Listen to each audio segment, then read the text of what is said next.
Magandang araw mga kaibigan.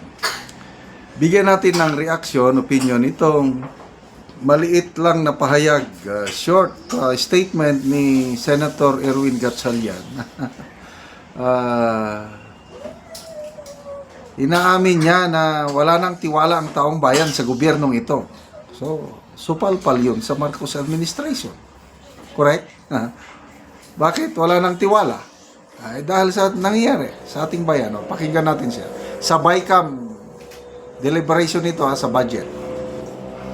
Paraan para ibalik po yung tiwala nila ay magkaroon ng budget na tama po ang presyo. At ito na yung pagkakataon po natin dahil binabalangkas po natin itong budget na ito. Ito na pinakamagandang pagkakataon na mapakita po natin na kahit nasa presyo, tama po yung ating ina-approve na budget. So ngayon, ang tao wala nang tiwala Wala nang tiwala dito sa gobyerno po natin at sa mga proseso po natin. Kaya ang pinakamagandang paraan para ibalik po yung tiwala nila ay magkaroon ng budget na tama po ang presyo. At ito na yung pagkakataon po natin dahil binabalangkas po natin itong budget na ito. Ito na pinakamagandang pagkakataon na mapakita po natin na kahit nasa presyo, tama po yung ating ina-approve na budget. So ngayon, ang tao wala nang tiwala Wala nang tiwala dito sa gobyerno po natin at sa mga proseso po natin.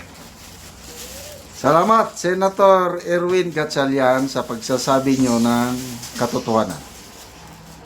Kasi sa survey ng Pulse Asia, September survey, 97% sa mga respondents nagsabi na talagang napakatalamak ang korupsyon sa gobyerno ito.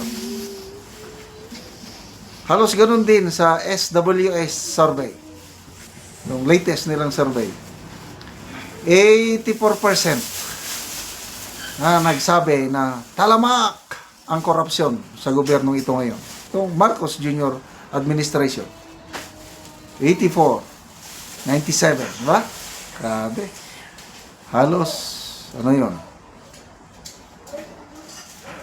Sa 10 Pilipino, sabi na, siyam na tao. Masama ang tingin sa gobyerno ito pagdating sa korupsyon. Kaya kung ang pananaw ng taong bayan is talamak ang korupsyon, ibig sabihin, wala na talagang katiwa-tiwala. In contrast, sa previous administration, yung Duterte at saka Aquino, meron pa rin korupsyon. Hindi naman nawawala yung korupsyon na yan. Mulat sa pool. Sa SWS survey, sa Aquino and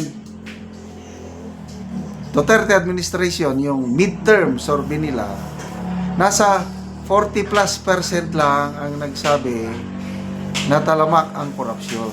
So, ibig sabihin,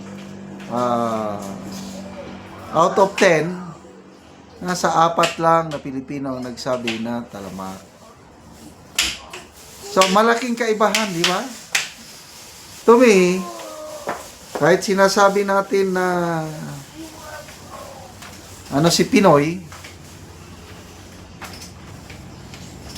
binabatikos natin noon si President Noynoy Aquino na mahina, ay mas maganda na lang si President Pinoy kumpara ito.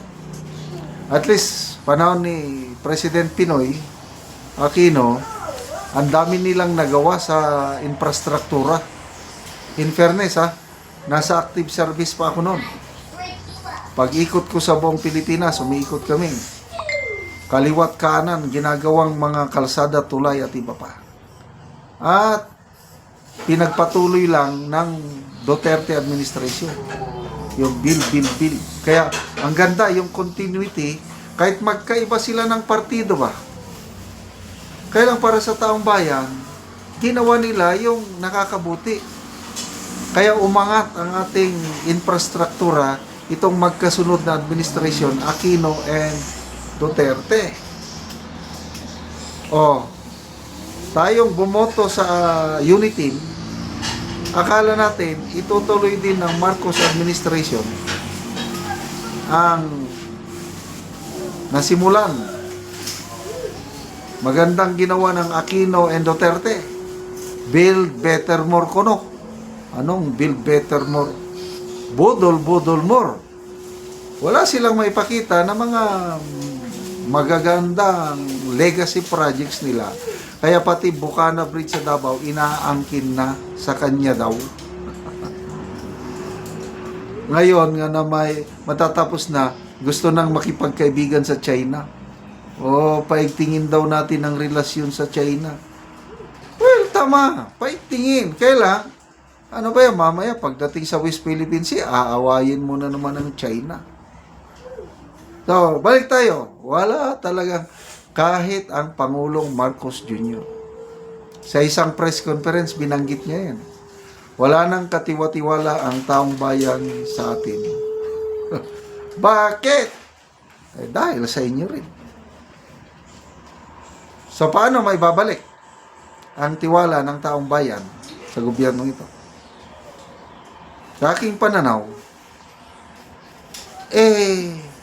doblehin nila ang kanilang ginagawa sa pagtugis ng mga mastermind sa korupsyon na ito. Kailang iba ang nangyayari. Parang may pinagtatakpan. Si Saldico lang. Doon, maligaya na sila kay Saldico. Yung mga iba pang mastermind, pataas kay Saldico. Wala lang. Yung survey ng WR numero. Anong sentimento ng nakakarami? 31% nagsabi, ang most accountable ang Pangulo. Wah! So, paano niya ngayon? Imbestigahan niya ang sarili niya? Nag-ICI kunuhay. Kaya lang, ayaw man i-live stream ang mga hearing. Tapos, yun na nga, sige nang ka-resign ang mga in-appoint niya. Kasi nakikita nila, walang pundo. Tapos, hindi sila nagkakaintindihan. December 15, ngayon. Effective today yung resignation ni dating Secretary Singson. Ang ICI, according to its executive director, alanganin na sila kung magpapatuloy pa o hindi. So, paano may babalik ang tiwala? I don't know. Basta ako, handa akong magtiis sa administrasyong ito hanggang 2028. Tapusin na nila ang termino nila. Yan lang yung tiwala ko. I'm sorry. Mahirap ng pagkatiwalaan ang gobyerno ito. Salamat mga kaibigan sa inyong pagsubaybay sa ating channel. Nakakatulong kayo ng maigi sa Tribong Talandig ng Bukidnon dahil ang sweldo natin sa channel na ito pantulong sa tribo. Namimigay tayo ng mga libreng yero at pako para makapagpatayo sila ng mas maayos na tahanan. Panoorin niyo ang video na ito. Si ate ang natagaan na Mugero. Siya. Para gid nga muhuman ang mong kusina.